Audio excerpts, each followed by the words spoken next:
그런 이야기가 있습니다. 어느 교회 나이가 많이 드셔서 이제 은퇴하신 목사님이 임종을 앞두고 가족들과 시간을 보내시다가 특별히 그 교회 은행장과 변호사를 좀 부르라고 이렇게 가족들에게 이야기를 했습니다.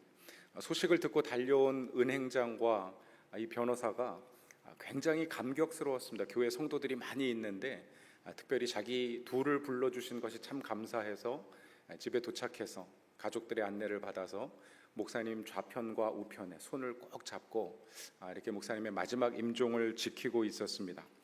한참 동안 목사님이 입가에 미소를 머금으면서 아무 말씀도 없으셔서 이 두 분이 감사하긴 한데 궁금했습니다. 왜 우리를 부르셨는지. 왜냐하면 목사님께서 종종 설교하시면서 정말 이 세상의 탐욕과 세속적인 삶의 방향, 그 마음을 다 내려놓고 예수님을 쫓으라고 말씀하시고 설교할 때 사실 이 두 분은 마음이 좀 불편했기 때문에 그렇습니다. 얼굴을 찡그리고 있을 때가 많이 있었습니다.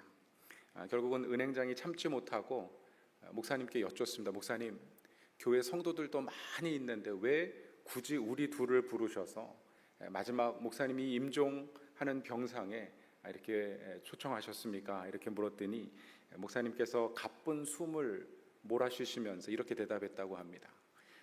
예수님도 두 강도 사이에 돌아가시지 않았나? 나도 그렇게 가고 싶었을 뿐일세. 이렇게 말씀하셨다는 것입니다. 사실 조금 당황스러운 유머입니다. 인터넷에 올라와 있는 이야기인데 제가 이 이야기를 읽으면서 그런 생각을 해봤습니다. 하나는 이 목사님이 평생 주님을 쫓아 사셨겠구나. 탐욕과 세속적인 삶의 방향, 그 가치를 말씀으로 지적하면서 그렇게 설교하셨다면 본인 스스로가 그 말씀대로 살기 위해서, 청렴하게 살기 위해서 최선을 다하셨겠구나라는 생각을 하고요. 또 한 가지는 그래도 끝까지 이 두 분을 불렀던 것을 보며 회개하고 돌이켜서 정말 주님 닮은 삶을 살아가도록 마지막 설교를 하신 것이 아닌가, 그런 생각을 해보게 되었습니다. 회개의 메시지를 전한 것이죠. 예수님 좌우편에 있었던 강도들과 같이 정말 주님을 발견하고 의지하고 아마 주님 앞에 돌이켜 십자가를 바라보며 살아가기를 원하셨을 것입니다. 오늘 본문 말씀은 사실 이 시대의 가장 큰 문제라고 할 수 있는 탐욕의 문제를 지적하고 있습니다. 오늘 본문의 마지막 예루살렘 초대교회가 경험했던 첫 번째 고난의 이야기를 기록하고 있습니다. 그럼 사도행전을 쭉 읽어가다 보시면 이제 오순절 성령 충만한 은혜가 임하고 사도들이 담대하게 길거리로 나아가 예수 그리스도의 복음을 증거하기 시작했습니다. 3장에 이르러서는 베드로와 요한이 성전에 올라가다가 미문이라고 하는 The Beautiful Gate, 아름다운 그 미문에서 구걸하고 있던 한 사람을 주목하게 됩니다. 그럼 누가가 성경을 기록할 때 그냥 기록한 것이 아니고요, 그 안진뱅이를 주목했다라고 하는 표현 속에는 마치 예수님께서 길을 가시다가 병자들을, 죽은 자를, 아들을 잃은 과부를 주목하셨던 것처럼 정말 성령의 역사가 그곳에 담겨 있던 것을 볼 수 있습니다. 그럼 저는 우리 나성 한미교회 모든 성도님들 뿐만 아니라 우리 목회자들, 함께 예배하는 귀한 성도님들이 그 주님의 마음을 가지고 사람을 주목하실 수 있기를 주님의 이름으로 축원합니다. 그럼 정말 기도하는 마음으로 성도들을 주목하고 주변에 함께 예배하는 이웃을 주목하면은요, 하나님께서 그 필요를 깨닫게 하십니다. 긍휼한 마음을 주십니다. 정말 성령께서 일하실 것을 확신하게 하셔서 불러 기도하여 안진뱅이가 일어나는 놀라운 역사를 경험하게 되는 것입니다. 그럼 베드로와 요한이 기도했습니다. 은과 금은 내게 없거니와 내게 있는 것을 내게 주노니 무엇을 주었습니까? 예수 그리스도의 이름을 주었습니다. 주 예수 그리스도의 이름으로 일어나 걸으라 말씀할 때 그가 일어나 기뻐 뛰놀며 찬양하는 모습을 보았습니다. 그럼 성전을 드나들던 모든 사람들이 이 사람의 나이가 40세나 되었고 지난 40년간 안진뱅이로 살아왔다는 것을 알고 있기 때문에 요즘처럼 가짜 고무바퀴 끼고 구걸하는 시대가 아니었습니다. 그 부모와 가족과 모든 상황을 알고 있었던 그런 시대였기 때문에, 그럼 그 사람이 안증뱅이였다는 것을 알고 있던 이 성전을 드나들던 사람들이 이 사람이 기뻐 뛰놀며 하나님을 찬양하는 것을 보고 베드로를 끌고 솔로몬의 행각이라는 곳으로 갔습니다. 그럼 그곳에는 이 이스라엘 최고의 랍비들이 하나님의 말씀을 강해하던 그런 지식의 전당이었는데, 그곳에서 조금 더 하나님의 말씀을 듣고자 한 것이지, 예수 그리스도의 복음을 전할 때, 그럼 그날 남자만 5,000명이 예수 그리스도를 영접했습니다. 그럼 정말 목회자로서 한번 그런 역사를 경험해보고 싶습니다. 예수 그리스도의 말씀의 능력이 나타나고 한 번 말씀을 증거할 때 많은 사람들의 마음속에 성령이 역사하시는, 그럼 그런 은혜를 우리가 사모하게 됩니다. 그럼 그 사실을 바라보고 사두개인들과 제사장들이 분노했습니다. 그럼 그들은 그 사내들인 공의회를 장악하고 성전을 장악하고 모든 이권과 탐욕을 채우던 종교 지도자들이었습니다. 그럼 사두개인들은 부활이 없다고 믿는 사람들이었어요. 예수 그리스도의 부활을 전하는 베드로의 메시지에 분노했을 것입니다. 대제사장들은 그 당시에 정말 하나님을 예배하는 제사에 관심을 갖지 아니하고 도리어 자신들의 탐욕을 채우는 일을 위해서 모든 특권과 지위를 유지하기 위해서 노력하던 사람들이었습니다. 베드로와 요한이 아마 자신들의 그 지위, 특권에 위협이 된다고 생각했던 것 같습니다. 그래서 밤새 가두고 이제 4장, 오늘 우리가 읽은 본문 말씀에 그 베드로와 요한을 사내들인 공의회로 불러서 신문하는 그런 모습을 보게 됩니다. 여러분, 흥미로운 것은 6절 말씀에 보면은요, 이 사내들인 공의회에 누가 모여 있었는지 이렇게 기록을 하고 있습니다. 같이 한번 6절을 읽습니다. 시작. 대제사장 안나스와 가야바와 요한과 알렉산더와 및 대제사장의 문중이 다 참여하여 라고 기록을 하고 있습니다. 여러분, 우리가 성경을 읽을 때 정말 주의 깊게 읽지 아니하면 이것이 무슨 의미인지 모르고 지나가기 쉬운 구절들입니다. 그럼 이곳에서 두 가지 문제를 발견하게 돼요. 첫째는 대제사장의 이름이 많이 열거되어 있다는 것입니다. 이스라엘의 대제사장은 아론의 직계 후손으로 이어지는, 보통 장자로 이어지는 한 사람의 대제사장밖에 둘 수 없었습니다.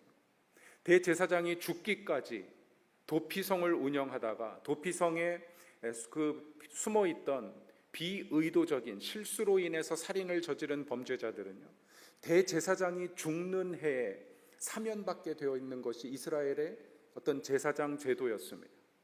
그리고 대제사장이 죽고 나면 그 다음 아들이 그 제사장의 직분을 이어받게 되어 있는데, 대제사장의 이름이 여럿이 나온 거예요. 안나스와 가야바와 요한과 알렉산더와.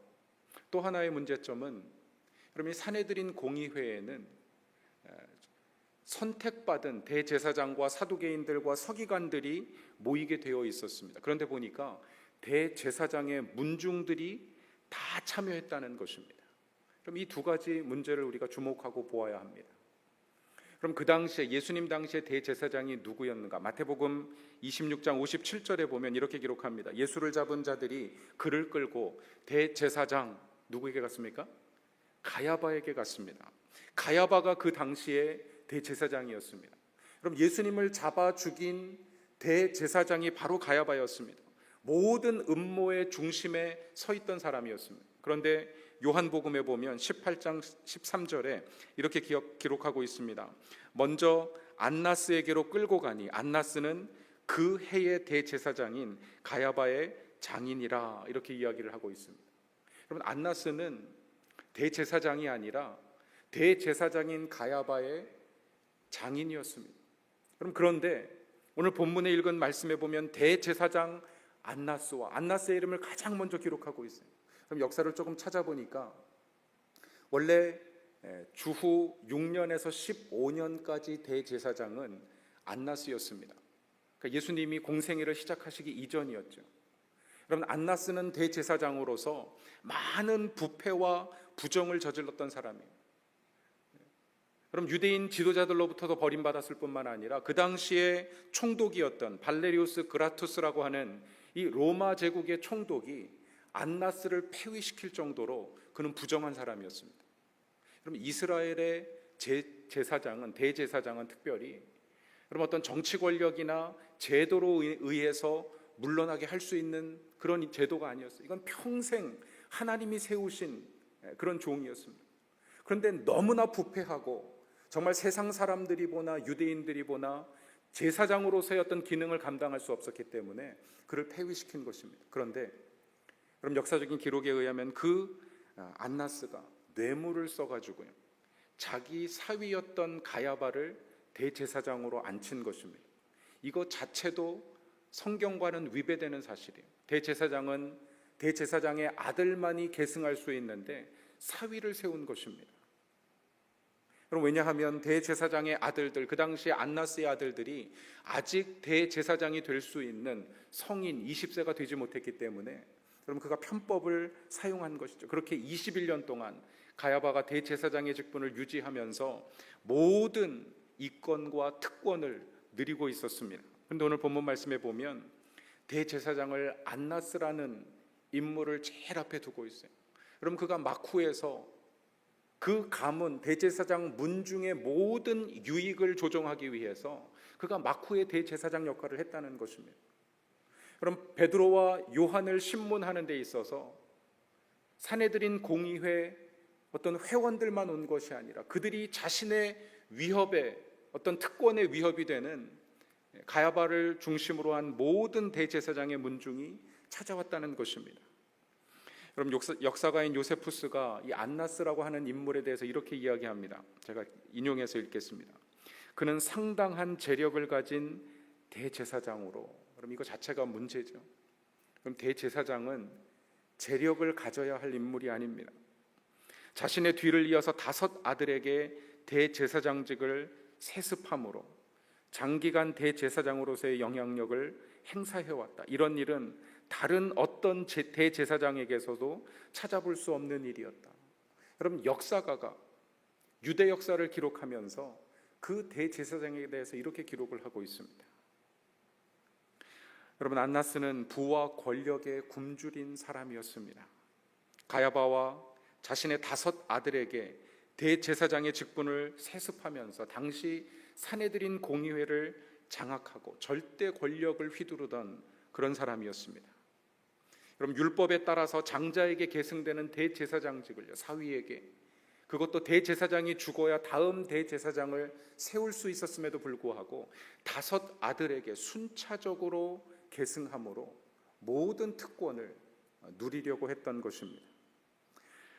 오늘 본문 말씀을 묵상하면서 마치 오늘날의 한국교회, 이민교회, 아니 이 시대에 살아가고 있는 모든 교회의 모습을 바라보는 것 같아서 정말 두려운 마음이 들었습니다.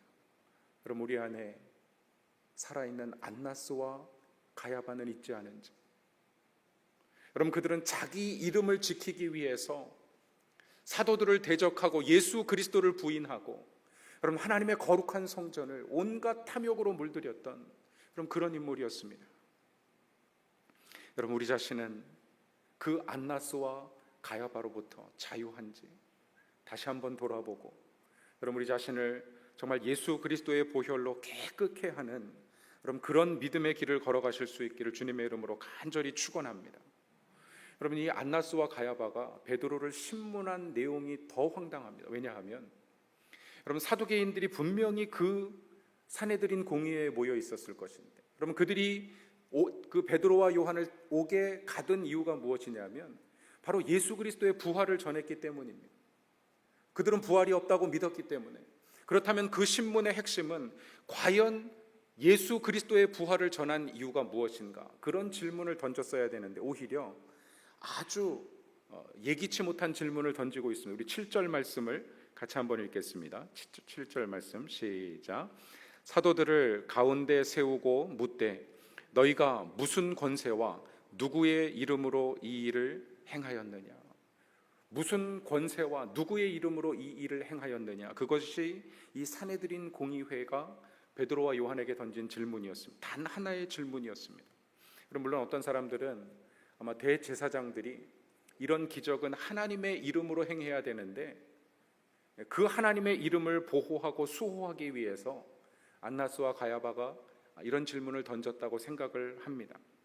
그럼 정말 만약 그랬다면 하나님의 이름으로만 고치고 능력을 행해야 되는데 예수 그리스도의 이름으로 행한 것이 문제라고 한다면요, 단지 이런 질문이 아니라 신성 모독죄로 혹은 이교죄로 그들을 몰아갔어야 됐을 것입니다. 그러면 유대 법정에서 신성 모독죄는요, 다른 논란이 필요 없어요. 그냥 돌로 쳐서 죽이면 되는 것입니다.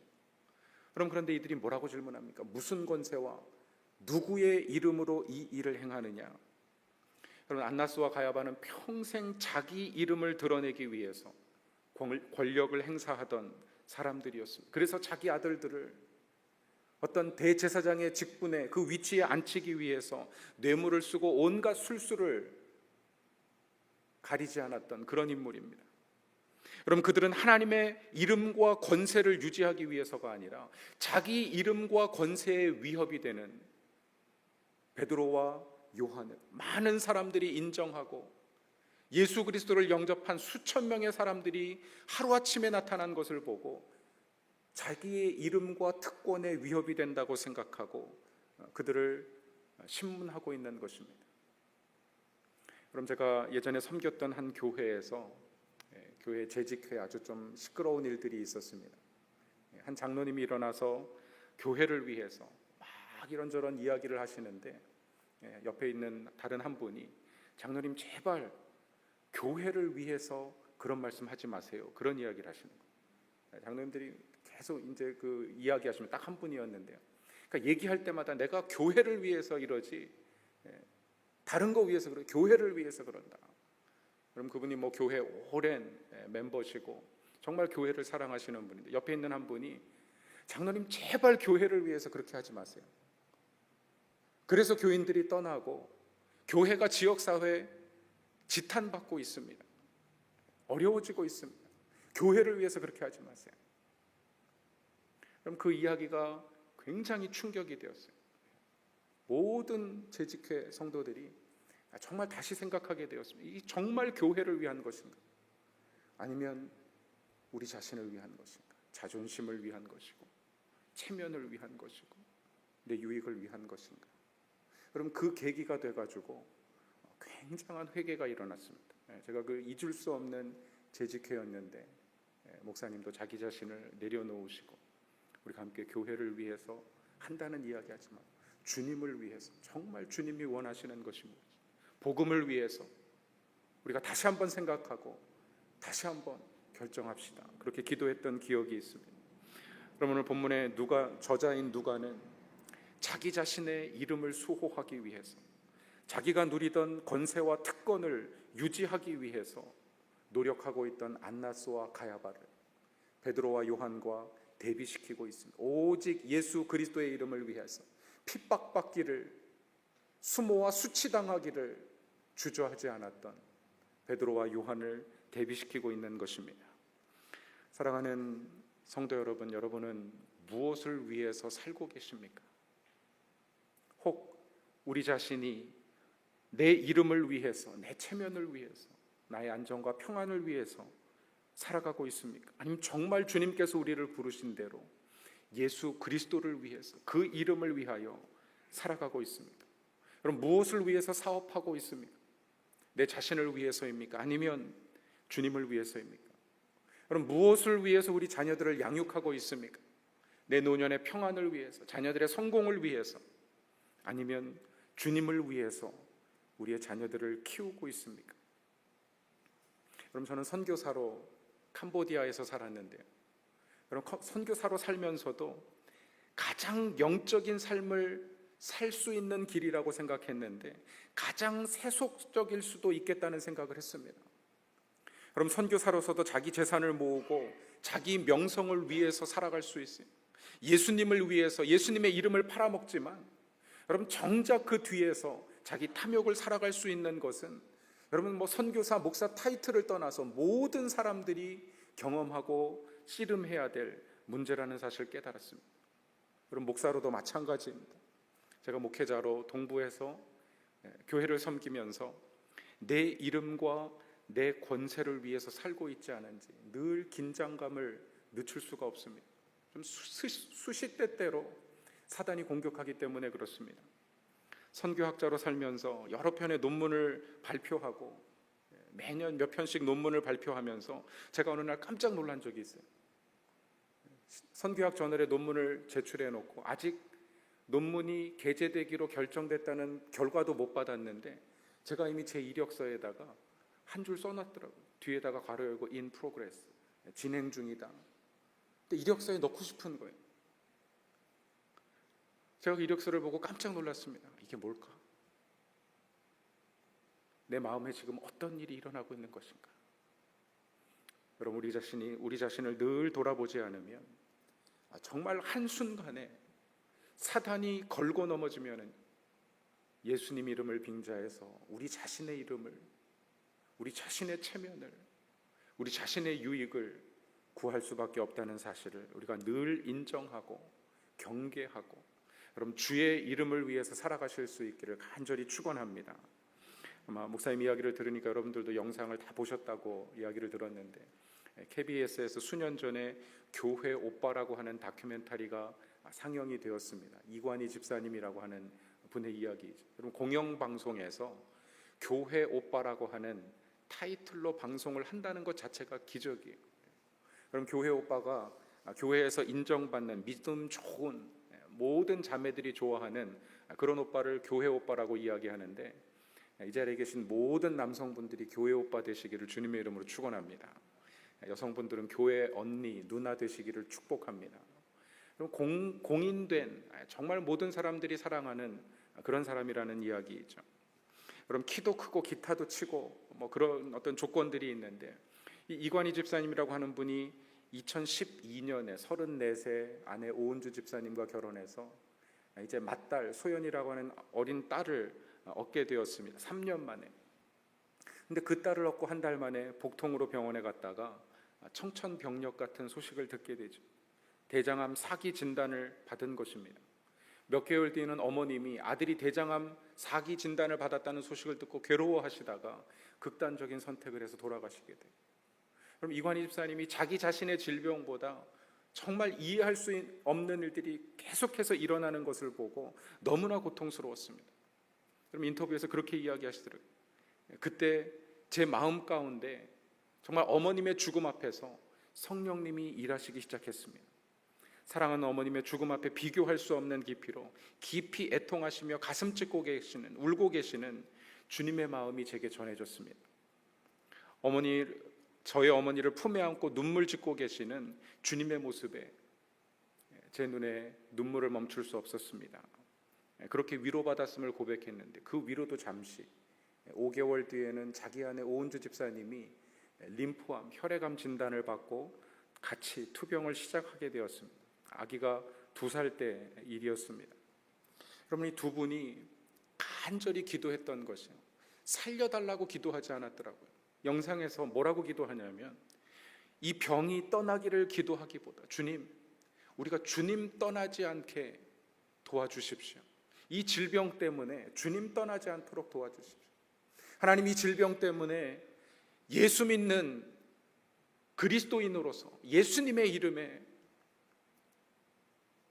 오점이 남지 않도록 정말 주님의 이름을 증거하는 삶을 살 수 있도록 도와주십시오. 간절하게 기도했습니다. 그럼 그런 간증을 하시는데, 정말 그 다큐멘터리가 처음에 방송된 이후에 한 친구가 연락이 왔다는 거예요. 오랫동안 전도하려고 했다가 이제 연락도 끊겼던 친구였는데 방송을 보고 전화가 와서, 관이야, 내가 그 영상을 봤는데 나도 내가 믿는 예수님 믿어볼게, 그렇게 연락하셨다. 자기는 질병에 걸린 것보다, 이런 정말 연속적인 고난을 당하는 것보다 정말 감사하고 기쁜 것이 그 친구가 연락 와서 예수님 믿게 된 것. 계속해서 연락하며 서로를 축복하고 기도하노라 간증하고 있습니다. 그럼 잘 아시는 대로 2018년 대장암 진단을 받은 지 3년 만에 부르심을 받고 하나님 곁에 갔고, 또 우리 오은주 집사님 계속해서 정말 그 주님을 바라보고 의지하기 위해 남편의 유지를 이어가기 위해서 투병하며 자녀를 키우고 있습니다. 여러분, 부활의 소망이 아니면 어떻게 그런 삶을 살 수 있겠습니까? 여러분, 우리가 예수 이름을 위해서 살아갈 수 있는 유일한 길은요, 죽음 이후에 하나님께서 우리를 영광스럽게 받아주시리라고 하는 그 믿음 외에 다른 것은 없습니다. 그럼 예수님 보혈로 우리의 모든 죄를 깨끗하게 사하시고 오직 영원한 생명을 바라보고 살아가게 하신 여러분 그 주님의 초청을 우리의 마음에 담아서 그럼 정말 주님의 이름을 위해서 교회를 섬기고 주님의 이름을 위해서 함께 성도들을 세우고 일꾼을 세우고 교회를 섬기는 모든 목회진들과 우리 장로님들 당회 그럼 온 교회가 인정하고 존경하고 그럼 아름다운 교회로 이 나성 한미교회가 지역을 살리는 열방의 소망이 되는 그럼 그런 교회 되실 수 있기를 주님의 이름으로 간절히 축원합니다. 그럼 베드로가 우리가 읽지는 않았지만 8절 말씀에 보면 베드로가 성령이 충만하여 이르되 백성과 관리들과 장로들아 답변하며 설교하고 있습니다. 여러분 우리가 그런 삶을 살 수 있는 유일한 길이 있다면 성령 충만한 것입니다. 자기 지혜로 이야기하지 아니하고 베드로는 성령이 충만하여 말하기 시작했습니다. 자기 말한 것이 아니라 주님의 말씀을 한 것입니다. 성령이 주시는 말씀을 한 것입니다. 우리의 입술에 성령이 주시는 언어가 충만해져서 정말 살리는 언어, 세우는 언어, 주님이 기뻐하시는 주님의 이름이 드러나는 여러분 그런 교회 되실 수 있기를 주님의 이름으로 축원합니다. 한번 기도하겠습니다. 이 시간 잠시 함께 기도할 때 정말 우리 자신을 돌아보며 또 우리에게 주시는 말씀을 붙잡기 원합니다. 우리가 어떻게 하나님의 말씀을 경시하며 자기 탐욕을 위해서 살아갔던 우리 안에 있는 안나스와 가야바를 다스릴 것인지 여러분 외면하지 말고 부인하지 말고 우리 자신이 스스로 인정하고 주님의 도우심을 구할 때 그 십자가의 능력이 그 은혜가 우리 자신을 살릴 뿐만 아니라 교회를 살리고 지역을 살리게 될 것입니다. 여러분 한 사람의 깨어있는 그리스도인이 주님 앞에 쓰임받으면 한 시대가 변합니다. 교회가 변합니다. 여러분 저는 저와 여러분이 이 시대에 그 한 사람 되시기 바랍니다. 우리 나성 한미교회를 위한 주님이 원하시는 그 한 사람 되시기 원합니다. 하나님 우리 안에 있는 안나스와 가야바를 잘 다스리게 하시고 자신의 생명을 내어주신 예수 그리스도의 십자가를 의지함으로 그 이름을 붙잡고 그 이름을 의지하고 그 이름을 증거하며 살게 하여 주시옵소서.